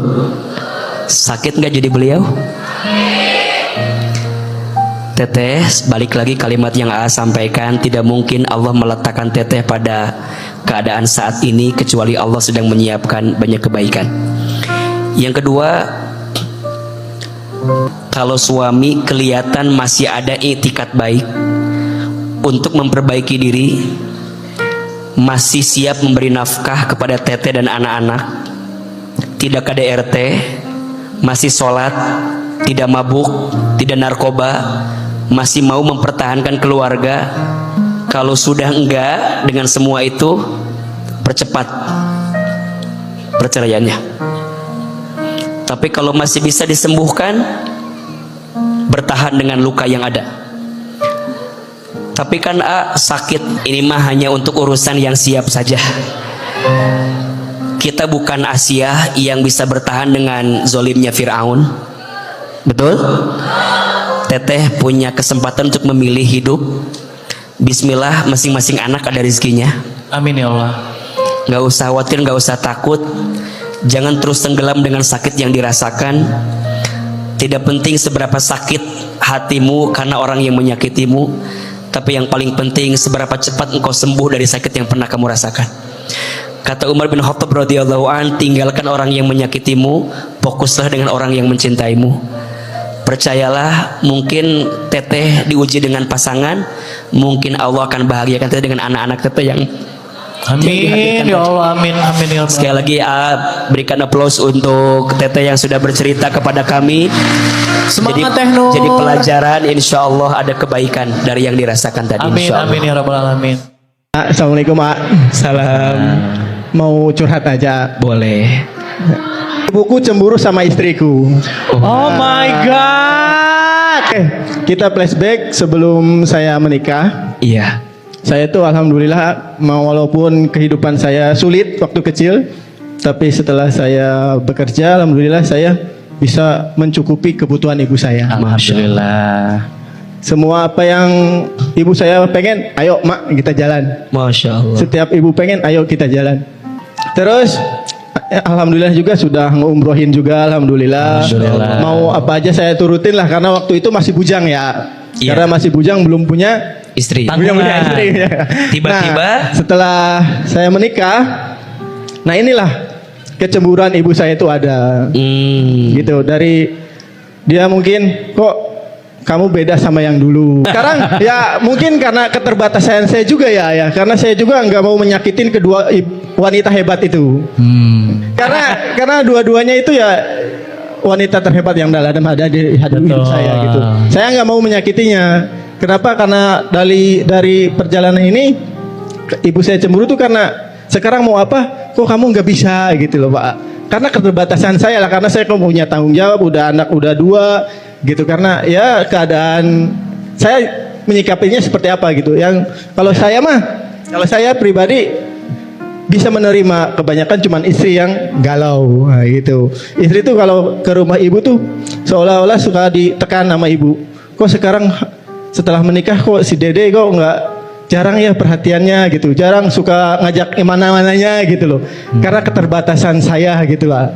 Intinya sih gimana cara menenangkan hati, terutama istri saya sih, menenangkan hati si istri saya menerima gitu. Kalau saya mah kadang-kadang bilang sama istri, banyak bersabar aja dan banyak beristighfar. Kalau saya bilang sama istri seperti itu, karena bagus beliau nih, nanya sendiri jawab sendiri. Jadi agak ringan jawabannya. Terus seorang berjalannya waktu juga, karena saya harus belajar juga gitu. Karena hidup itu perjalanan, udah belajar gitu. Nanti besok ngisi menata hati ya di. Nomor saya di bawah. Oke. Terus karena kita juga punya anak dan kita juga bakal jadi menantu, bakal jadi mertua gitu. Jadi buatlah ikhlas menerima ini semua ini, kan ada ujian itu. Itu aja. Gimana cara menenangkan hatinya gitu? Gimana cara menenangkan hati istri? Biar menerima keadaan ini. Enggak, izin biar enak. Teteh istrinya beliau boleh berdiri. Teteh boleh agak maju ke depan, berdiri di samping suaminya. Sok. Sekarang AA bilang sama Teteh, apa perasaan AA tuh pengen bilang apa? Lihat wajahnya, lihat. Intinya kalau pesan dari saya udah tiap hari juga sudah ngomongin. Sok, di depan umum sekarang. Ayo bismillah. Bismillahirrahmanirrahim. Mungkin ini qadarullah, kita disaksikan oleh ribuan umat, dan tetap terima keadaan, jangan banyak ngeluh, semua itu adalah ujian. Terus bertawakal kepada Allah, banyak-banyak beristighfar. Sabarlah, ujian itu akan berakhir, dan berakhir ada ujian lagi. Itu aja. Karena itu berputar, roda itu pasti berputar. Ya kayak itu aja sih. Oke, sekarang ke Teteh. Teteh yang beliau sampaikan iya apa enggak? Atau Teteh mau enggak, usah enggak gitu gimana tadi? Kebetulan yang disampaikan suami benar gitu adanya. Benar. Kadang suka ngerasa menantu paling durhaka ya, karena setiap beliau ada masalah pasti imbasnya ke saya gitu. Walaupun saya nggak pernah ngomong ya, soalnya saya udah ngerasa mertua saya pencemburu. Dari semenjak itu saya mulai nggak terlalu banyak bicara sih. Kalau ketemu juga ya ngobrol sewajarnya aja. Sekarang Teteh mau bilang apa ke si AA? Kalau saya sebagai istri ya, kadang beliau tuh ngomong saat suami juga ada. Di saat itu paling enggak pengen apa ya, ngerasa dibela. Saya tuh dibela gitu. Betul. Kadang kan suami tuh diem aja mungkin bingung. Tapi saya juga sih kembali mikir kalau mungkin beliau juga kan nggak enak juga sama ibunya gitu. Masya Allah. Baik, izin ya. Sampai kapanpun anak laki-laki itu milik ibunya. Tapi ibu yang baik akan mengajarkan anak laki-lakinya untuk sayang dan cinta sama istrinya. Maka pada akhirnya tidak ada perbandingan antara ibu dan istri, karena keduanya adalah pintu kebaikan yang Allah siapkan dalam kehidupan kita. Sebagai anak laki-laki, kita harus berbakti kepada ibu kita. Tapi saat kita menjadi seorang suami, kita pun bertanggung jawab kepada istri kita. Kadang yang jadi masalah hanya cara komunikasinya saja. Jangan salahkan ibumu karena mungkin, mohon maaf, punya sifat yang tidak sesuai dengan keinginanmu. Tapi juga jangan pernah rendahkan istrimu, karena kadang dia juga butuh penguat yang bisa membela dia dalam setiap keadaannya. Betul? Bicaralah dengan ibumu di tempat yang berbeda. Bicaralah dengan istrimu di tempat yang berbeda. Kadang masing-masing hanya butuh untuk didengarkan. Kang Dede, cukup dengarkan semuanya. Istri dengerin, ibu dengerin. Nanti akan ketemu kebaikan, dan pada akhirnya apa kekuatannya? Doa. Apa? Doa. Kang Dede doain ibu. Masya Allah, beliau sampai meneteskan air mata. Kang Dede, beliau nangis aja lucu ya. Banyak banget air matanya. Itu kalau dia nangis lagi bisa buat wudhu itu, insya Allah. Ya Allah ya Rabbana. Bismillah. Dan izin ya, ini juga bagi seorang anak, mohon maaf ya, kadang kita itu sebagai anak agak sulit mendapatkan kemuliaan dari orang tua kita, karena orang tua kita tahu masa kecil kita. Betul? Jadi kalau nasehatin orang tua, kadang butuh lisan orang lain yang menasehatinya. AA, anak bungsu dari kakak-kakak yang lain. Saya ustad dengan izin Allah, tetap depan kakak mah ade. Pulang ke Garut mah dititah-deui. Man, nyokot ieu ustad. Tidak bisa. Tetap Jadi sampai kapanpun kita adalah anak dari orang tua kita, betul? Sampai kapanpun kita adik dari kakak-kakak kita, sampai kapanpun kita murid dari guru-guru kita, maka tempatkan dirimu pada tempat yang seharusnya. Kang Dede, jangan nasehatin mama karena mama merasa punya segalanya. Kita nggak mungkin jadi begini kalau nggak ada ibu kita, betul? Teteh juga jangan cemburu sama ibu. Sekarang bagi-bagi aja, mungkin mama Kang Dede tuh merasa kehilangan kali. Bagi-bagi Kang Dede. Tidak akan miskin seorang anak yang membahagiakan orang tua. Semoga terjawab ya Dede ya. Kita berikan tepuk tangan sekali lagi dong untuk Dede dan juga istri, luar biasa ya. Semangat. Ya. Ustadz, saya ingin bertanya. Iya. Saya pernah gagal dalam pernikahan saya. Sudah 7 tahun. Sesudah itu, saya mempunyai seorang anak wanita sekitar 10 tahun. Pasti berat ya, sendiri. Setelah itu saya pernah ada yang dekat merencanakan pernikahan, tapi batal. Salah satunya karena status saya seperti ini. Pertanyaannya, bagaimana Ustadz biar saya tetap ya sebagai wanita, saya butuh teman hidup, saya ingin ibadah bersama dan banyak hal lainnya positif apabila memiliki seorang suami. Ustadz, tolong yakinkan saya bahwa setiap manusia di dunia ini pasti ada jodohnya. Tolong yakinkan saya, dan saya tetap istiqomah ketika saya sedang belajar agar lebih dekat lagi sama Allah. Buat teman-teman semua di sini juga yang sedang menanti jodohnya, tolong yakinkan kami. Kok saya agak tertekan gini gitu ya. Tolong yakinkan saya gitu. Ini maksudnya ini tersirat ini ya, nih. saya agak berat dengan pertanyaan ini gitu. Yakinkan Yakinkan saya pernah ngomong apa sama beliau ya. Ya Allah. Saya juga nggak kenal sama beliau gitu. Ya Allah. Teteh berharap apa? Berharap sama Allah, saya udah nggak mau berharap sama manusia lagi. Oke. Udah Teteh itu aja. Terima kasih. Assalamualaikum warahmatullahi wabarakatuh. Waalaikumsalam. Ya, baik, Masya Allah. Bagus pertanyaannya.